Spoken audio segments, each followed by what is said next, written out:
Let's make a practice cityscape. We're going to use the directions of making a skyline first. This paper will help. Step 1, we're going to make different rectangles, meaning they could be tall, short, or medium, across the whole edge of our paper.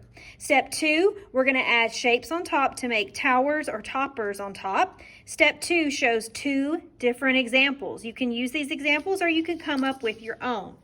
I like to start in the middle of my board, and I want to make sure that my board is horizontal. This is horizontal. This would be the opposite or the wrong way for today, vertical. No, we don't want that. We want horizontal. I like to start at the middle and then just go up or down. I don't want to start way at the top, and I don't want to start way at the bottom. Find the middle. This is where you need to start, maybe up a little or maybe down a little. Start by making a horizontal line and a vertical line, then another. I made one building shorter than the other. You can even make buildings overlap each other by doing this. One is hiding behind another. That makes it more interesting. I can also make my buildings like that. That's called a castle line, okay? And looks like I have room for 2 skinny ones or 1 wide one. I think I'm just going to finish it off with 1. Then step 2 said to add some towers or toppers to make them taller. You don't have to do this with every single one. You can choose. And then you can add some curved lines to make them more interesting as well.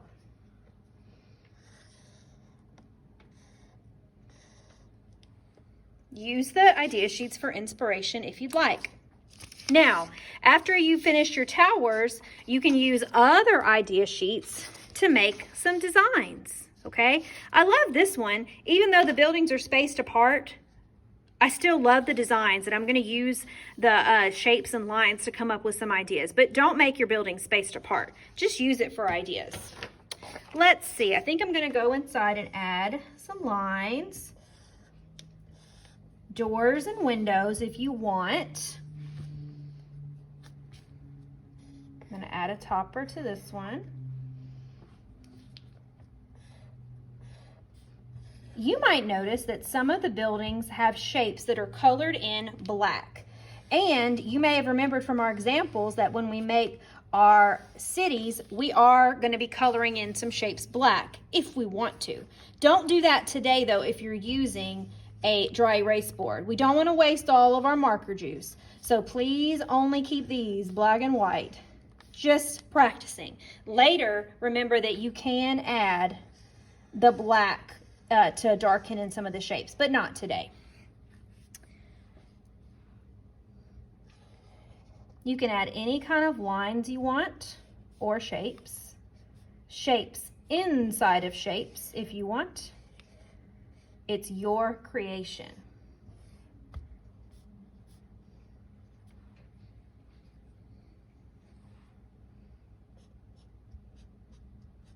Awesome. When you're done, erase it and do a whole new one.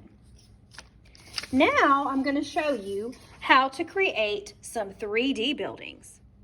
I'm starting this one off just like I started my other one.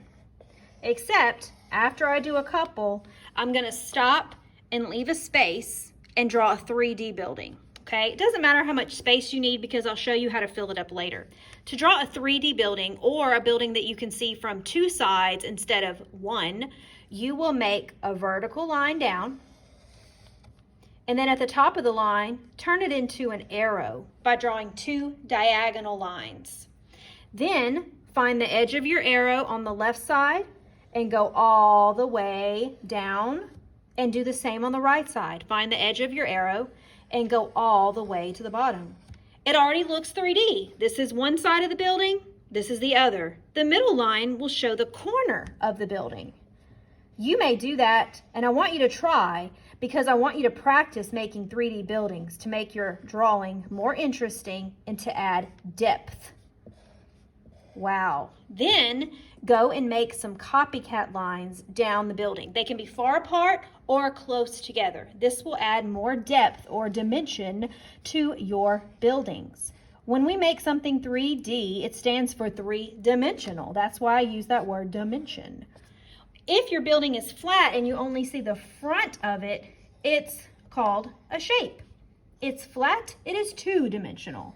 But when we make it 3D, it's called a form. That is another word for three-dimensional or 3D.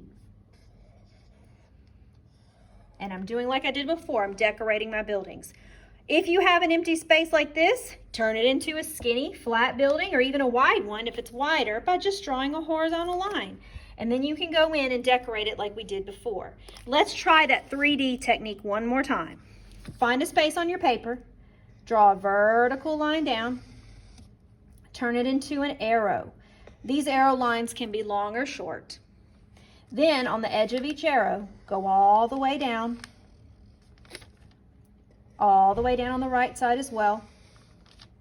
And there you have a 3D building. To make it even more dimensional or more 3D looking, add some copycat diagonal lines. They can be close together or they can be far apart. When you draw lines going in the same direction like this, it's called parallel lines. You can even do 3. Experiment with different types, okay? With the empty space, go in and add another building. And the ones in between are probably going to be your flat buildings or your 2D ones. Right here, it could be another 3D building. It'll have to be pretty skinny though, or I can just do another flat building. I want you to practice doing 3D buildings and 2D buildings. Okay, I'm going to finish and speed this up so you can watch different examples. Remember, you're drawing as many cityscapes as you can today, erasing after each one, so you'll have several different examples.